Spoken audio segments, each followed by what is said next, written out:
Велопохода се провежда за трета поредна година.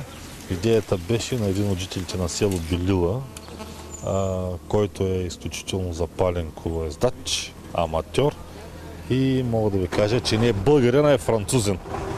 И първият велопоход от село Белила до град Средец беше във връзка с националния празник 3 март.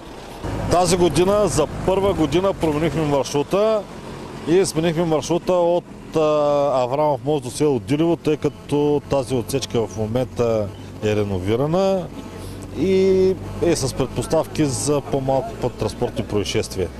Така ли иначе не може само в един и същи участък да работим, искаме да концентрираме изявите на общината и към нашите прилежащи села.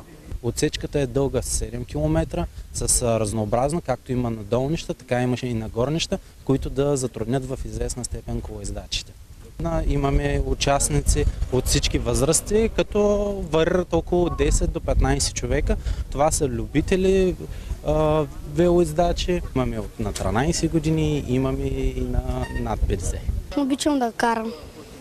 И за това не ти беше трудно? Не е чак толкова. Пак беше трудно, но... Успя да се справиш? Да.